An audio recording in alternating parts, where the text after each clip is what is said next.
ओम शांति। 6 अगस्त 2026 के ईश्वरीय मधुर महावाक्य हैं। सुनते हैं आज की बाबा की मधुर मुरली।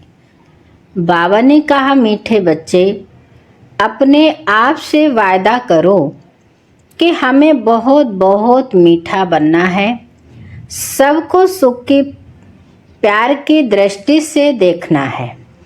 किसी के नाम रूप में नहीं फंसना है। प्रश्न है, योग की सिद्धि क्या है? पक्के योगी की निशानी सुनाओ। उत्तर है, सब कर्मेंद्रियां बिल्कुल शांत शीतल हो जाए। यह है योग की सिद्धि। पक्के योगी बच्चे वह जिनकी कर्मेंद्रियां जरा भी चंचल ना हों, रिंचक भी किसी देहधारी में आंख ना डूबे। मीठे बच्चे, अब तुम जवान नहीं, तुम्हारी वानप्रस्थ अवस्था है। गीत है, जाग सजनिया जाग। ओम शांति। मीठे मीठे रूहानी बच्चों ने गीत सुना। इसके अर्थ पर दिल में विचार सागर मंथन करना है और खुशी में आना है, क्योंकि यह है नई दुनिया के लिए नई बातें। यह नई बातें अभी सुननी है। बच्चे अब जानते हैं, नई दुनिया स्थापन करने वाला कोई मनुष्य नहीं हो सकता। तुम जब यह बातें सुनते हो तो समझते हो, यह तो 5000 वर्ष पहले वाली पुरानी बातें हैं जो फिर नए सिर सुनाई जाती हैं। तो पुरानी सो नई, नई सो पुरानी हो जाती हैं। अभी तुम जानते हो, 5000 वर्ष पहले वाली वही बातें बाबा नई करके सुनाते हैं। बातें वही हैं। किस लिए सुनाते हैं? नई दुनिया का वर्षा पाने, इसमें ज्ञान डांस करना होता है। भक्ति में भी बहुत डांस करते हैं। चारों तरफ फेरे लगाते डांस करते हैं। ज्ञान का डांस तो बिल्कुल सहज है। उसमें कर्मेंद्रियां बहुत चलती हैं, मेहनत करनी पड़ती है। यह तो सिर्फ अंदर में ज्ञान डांस चलता है। सृष्टि चक्र कैसे फिरता है, वह नॉलेज बुद्धि में है। इसमें कोई तकलीफ नहीं है। हाँ, याद में मेहनत लगती है। बच्चे कई फेल हो पड़ते हैं, कहाँ न कहाँ गिर पड़ते हैं। इसमें मुख्य बात है, नाम रूप में नहीं फंसना है। स्त्री पुरुष काम वश नाम रूप में फंसते हैं ना। क्रोध नाम रूप में नहीं फंसाता है। पहले पहले है यह जिसकी बड़ी संभाल करनी है। कोई के भी नाम रूप में नहीं फंसना है। अपने को आत्मा समझना है। हम आत्मा अशरीरी आई थी, अब अशरीरी होकर जाना है। इस शरीर का भान तोड़ना है। यह नाम रूप में फंसने की बहुत खराब बीमारी है। बाप सावधानी देते हैं बच्चों को। कोई कोई इस बात को समझते नहीं हैं। कहते हैं, बाबा नाहे कैसे कहते हैं कि नाम रूप में फंसे हो, परंतु यह गुप्त बीमारी है। इसलिए साजन सजनियों को अथवा बाप बच्चों को जगाते हैं, बच्चे जागो, अब फिर से कलयुग के बाद सतयुग आना है। बाप ज्योति जगाने आते हैं। मनुष्य मरते हैं तो उनकी ज्योत जगाते हैं। फिर दीपक की संभाल करते हैं कि बुझ ना जाए, आत्मा को अंधियारा ना हो। वास्तव में यह सब भक्ति मार्ग की बातें। आत्मा तो सेकंड में चली जाती है। कई लोग ज्योति को भी भगवान मानते हैं। ब्रह्म को बड़ी ज्योति कहते हैं। ब्रह्म समाजियों का मंदिर होता है, जहाँ रात दिन ज्योति जगती है। कितना खर्चा होता है, फालतू घृत जाता है। यहाँ वह कुछ भी डालने का है नहीं। याद घृत का काम करती है। याद रूपी घृत है तो मीठे मीठे बच्चे यह समझते हैं नई बात होने के कारण ही झगड़ा होता है। बाप कहते हैं मैं आता हूँ स्वीट चिल्ड्रन के पास, भारत में ही आता हूँ। अपना जन्म देश सबको प्यारा लगता है ना। बाप को तो सब प्यारे लगते हैं, फिर भी मैं अपने भारत देश में ही आता हूँ। गीता में अगर श्री कृष्ण का नाम नहीं होता तो सब मनुष्य मात्र शिव बाबा को मानते। शिव के मंदिर में कितने जाते हैं। बड़े से बड़ा मंदिर सोमनाथ का था, अभी तो कितने ढेर के ढेर मंदिर बने हैं। श्री कृष्ण को इतना सब मानते नहीं जितना बेहद के बाप को मानते हैं। तो इस समय तुमको इन जैसी प्यारी वस्तु और कोई है नहीं। इसमें साकार की महिमा कोई है नहीं, यह तो निराकार की महिमा है जो अभोक्ता है। जबकि बेहद का बाप स्वर्ग का रचयिता है तो उससे स्वर्ग का वर्षा लेने का पुरुषार्थ करना चाहिए ना। आजकल करते करते काल खा जाएगा, समय बाकी थोड़ा है। बाप से वर्षा तो ले लो।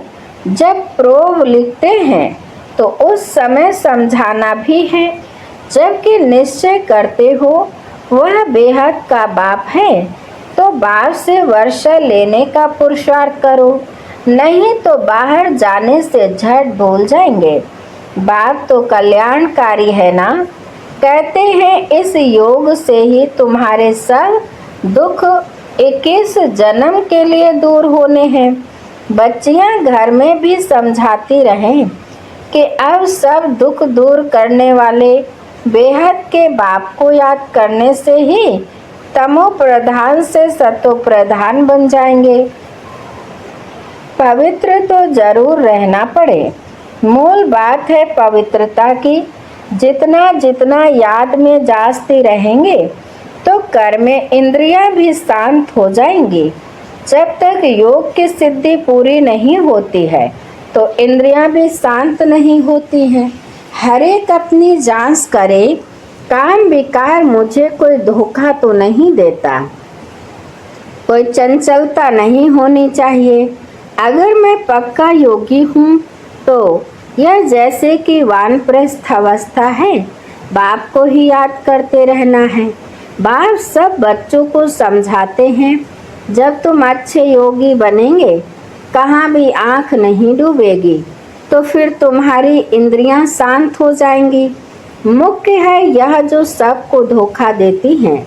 योग में अच्छी रीति अवस्था जम जाएगी तो फिर महसूस होगा हम जैसे जवानी में ही वानप्रस्थ अवस्था में आ गए हैं।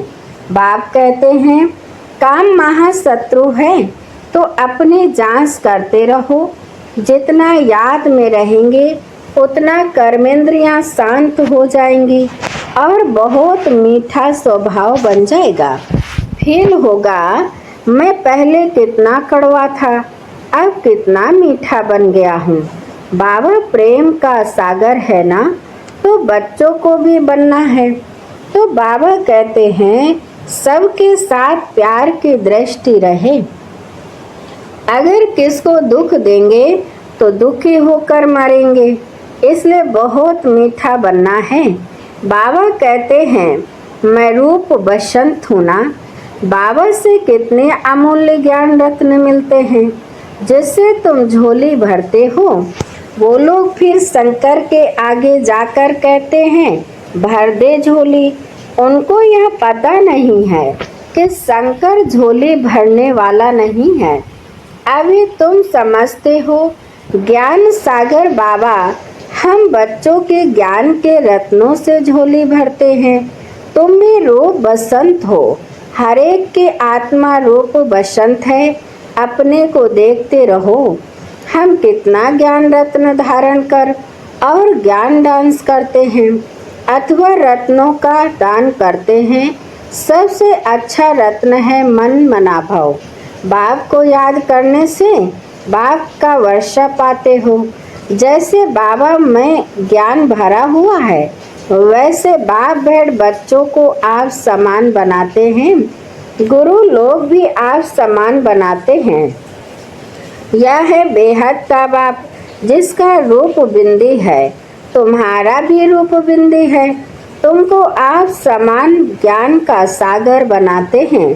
जितनी धारणा करेंगे कराएंगे, वह समझें हमारा ऊंच पद है। बहुतों का कल्याणकारी बनेंगे तो बहुतों के आशीर्वाद मिलेगी। बाप के रोज सर्विस करते हैं ना, बाप भी रोज सर्विस करते हैं ना। यह गुलजार बच्ची है, कितना मीठा समझाती है, सबको पसंद आता है। दिल होती है ऐसी ब्राह्मणी हमको मिले। अब एक ब्राह्मणी सब जगह तो नहीं जा सकती है, फिर भी बाबा कहते हैं जो समझते हैं मैं अच्छा समझाती हूँ, तो उनको ऑलराउंड सर्विस करनी चाहिए। आपे ही शौक होना चाहिए मैं सेंटर्स पर चक्कर लगाऊं। जो समझते हैं मैं बहुतों का कल्याण कर सकती हूँ, मेरी अच्छी खुशबू निकलती है, तो शौक होना चाहिए। 10-15 दिन जाकर सेंटर से चक्र लगा आऊं। एक को देखकर फिर और भी सीखेंगे। जो करेगा सो पाएगा। यह सर्विस बहुत कल्याणकारी है। तुम मनुष्यों को जिया दान देते हो, यह बड़ा उत्तम से उत्तम काम है। धंधे वाले भी युक्ति से टाइम निकाल सर्विस पर जा सकते हैं। सर्विसेबल को तो बाप प्यार भी करेंगे, परवरिश भी करेंगे।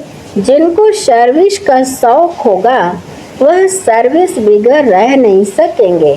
बाप मदद भी करते हैं ना। बच्चों को बहुत रहमदिल बनना है। विचारों के बहुत दुखी जीवन है। तुम जिया दान देते हो, किसको अविनाशी ज्ञान रत्नों का दान करना। इन जैसा सर्वोत्तम ज्ञान दान कोई है नहीं। बहुत रहम दिल बनना है। ब्राह्मणी कमजोर होने के कारण सर्विस ढीली हो पड़ती है, इसलिए अच्छे टीचर की मांगनी करते हैं। जब भी विचार आए तो चले जाना चाहिए। बाबा कौन सा सेंटर ठंडा है, हम जाकर चक्र लगा आए। प्रदर्शनी के चित्र भी हैं, चित्र पर जास्ती अच्छी रीति समझेंगे। ख्याल चलाना चाहिए हम सर्विस कैसे बढ़ाएं।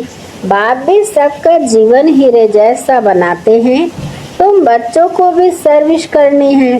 वंदे मातरम गाया जाता है, परंतु अर्थ नहीं समझते हैं। पतित मनुष्यों की अथवा पृथ्वी आज की कभी वंदना नहीं की जाती। यह तो 5 तत्व है, उनकी क्या वंदना करेंगे। 5 तत्वों से बना हुआ शरीर है, तो शरीर की पूजा करना हो गई बुद्ध की पूजा। शिव बाबा को तो शरीर है नहीं, उनकी पूजा है सबसे उत्तम, बाकी है मध्यम। आजकल तो मनुष्यों को भी पूजते रहते हैं, वह है पतित। महान आत्माएं तो देवताएं होते हैं, सन्यासियों से वह जास्ती पवित्र हैं। अभी तुम बच्चे जानते हो हम देवता बन रहे हैं। बाप हमको यह अविनाशी ज्ञान रत्न दान करना सिखलाते हैं। इन जैसा ऊंच दान और कोई होता नहीं। एक बाप को ही याद करना है। शिव और लक्ष्मी नारायण के चित्र तो हैं, हर एक अपने घर में लगा दे तो याद रहेगा। शिव बाबा हमको यह लक्ष्मी नारायण बनाते हैं। इस समय तुम बन रहे हो। स्वर्ग का रचयिता है ही शिव बाबा। सतयुग में तो नहीं वर्षा देंगे। इस अंतिम जन्म में शिव बाबा कहते हैं मुझे याद करो तो तुम यह बनेंगे, और सब बातें छोड़कर बस सर्विस और सर्विस। बाप को याद करते रहो, या भी बड़ी सर्विस करते हो तत्व आदि सब पावन बन जाते हैं। योग की महिमा बहुत भारी है। दुनिया में योग आश्रम तो बहुत है, परंतु वह सब है जिस्मानी हठ योग। तुम्हारा यह है राजयोग जिससे तुम्हारा बेड़ा पार हो जाता है। उन अनेक प्रकार के हठ योग आदि से सीढ़ी उतरते आए हो। मूल बात है याद की, देखना है हमारा मन कहाँ विकार तरफ तो नहीं जाता है। विकारी को ही पतित कहा जाता है, अर्थात कौड़ी मिसल। विकार में गिरने से अपना ही नुकसान कर देंगे। जो करेगा सो पाएगा। बाप देखें व ना देखें, अपने को चेक करना है। हम बाप के सर्विस करते हैं, हमारे में कोई अवगुण तो नहीं है। अगर है तो निकाल देना चाहिए। अपने से अवगुणों को निकालने के लिए बाप बहुत समझाते रहते हैं। निर्गुण का भी अर्थ कोई नहीं समझते। निर्गुण बालक की मंडली क्या कर सकेगी जिसमें कोई गुण नहीं है। बिगर अर्थ जो आया सो कह देते हैं। अनेक मत है ना, तुमको एक मत मिलती है जिससे तुमको तो अथाह खुशी होनी चाहिए। बाप सिर्फ कहते हैं मुझे याद करो और कमल फूल समान बनो, मनसा वाचा कर्मणा पवित्र बनो। तुम बच्चे जानते हो हम ब्राह्मण श्रीमत पर अपने ही तन मन धन से अपने और सारे विश्व की सेवा कर रहे हैं। बाप आएंगे तो भारत में ना, तुम पांडव भारत को स्वर्ग बनाने की सेवा कर रहे हो। तुम अपना काम करते हो, आखिर विजय तो पांडवों की ही होनी है। इसमें लड़ाई की बात नहीं। तुम हो डबल नॉन वायोलेंस, ना विकार में जाते हो ना गोली चलाते हो। वायोलेंस से कोई भी विश्व पर बादशाही पा नहीं सकते। बाबा ने समझाया है वह दोनों क्रिश्चियन लोग अगर आपस में मिल जाएं तो विश्व पर राज्य कर सकते हैं, परंतु ड्रामा में ऐसा है नहीं। कृष्ण ने ही कृष्णपुरी को हक किया है।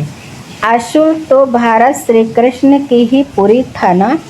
लड़कर बादशाही ली, बहुत धन ले गए, अब फिर धन वापिस होता जाता है और फिर तुम विश्व के मालिक बन जाते हो। बाबा कितनी युक्तियाँ बताते हैं। उन्होंने ही तुम्हारा राज्य छीना है, फिर वह आपस में लड़ते हैं और विश्व के मालिक तुम बन जाते हो। कितनी बड़ी बादशाही है। मेहनत सिर्फ इसमें है, याद करते रहो और अपना वर्षा लो। इसमें तंग नहीं होना चाहिए। अच्छा, अभी बाप दादा हम बच्चों से नमस्ते करते हैं।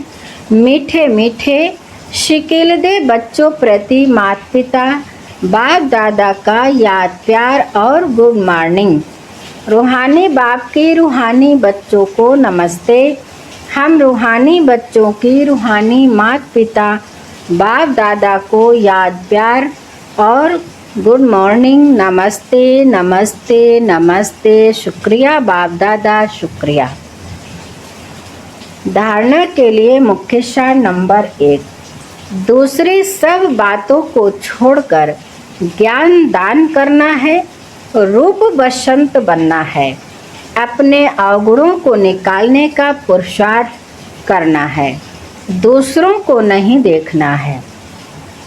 नंबर 2, अपना स्वभाव बहुत मीठा बनाना है, सबके प्रति प्यार की दृष्टि रखनी है, किसी को भी दुख नहीं देना है, कर्मेंद्रिय जीत बनना है। वरदान है संपूर्ण समर्पण की विधि द्वारा सर्वगुण संपन्न बनने के पुरुषार्थ में सदा विजयी भव। विस्तार है संपूर्ण समर्पण उसे कहा जाता है जिसके संकल्प में भी बॉडी कॉन्शियस ना हो।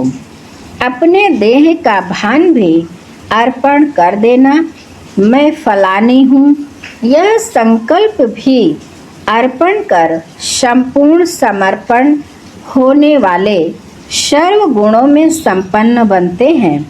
उनमें कोई भी गुण की कमी नहीं रहती। जो सर्व समर्पण कर सर्वगुण संपन्न व संपूर्ण बनने का लक्ष्य रखते हैं तो ऐसे पुरुषार्थियों को बाप दादा सदा विजयी भव का वरदान देते हैं। स्लोगन है, मन को वश में करने वाला ही मन मनाभव रह सकता है। अच्छा, आज की मुरली के अव्यक्ति सारे हैं, सुनते हैं। अपवित्रता के बीज को भी समाप्त कर संपूर्ण स्वच्छ पवित्र बनो। पवित्रता और अपवित्रता का कारण है स्मृति। जब स्मृति रहती है कि यह देवी है तो स्मृति दृष्टि और वृत्ति को पवित्र बनाती है, और जब स्मृति है कि यह फीमेल है तो वह स्मृति वृत्ति और दृष्टि को अपवित्रता की तरफ खींचती है। वहाँ रूप को देखेंगे और वहाँ रूहानियत को देखेंगे। अच्छा, आज की मुरली यहीं पर समाप्त होती है। मीठे मीठे प्यारे प्यारे बाप दादा को दिल से बहुत बहुत शुक्रिया, और आप सभी महान आत्माओं को भी दिल से शुक्रिया। ओम शांति शांति।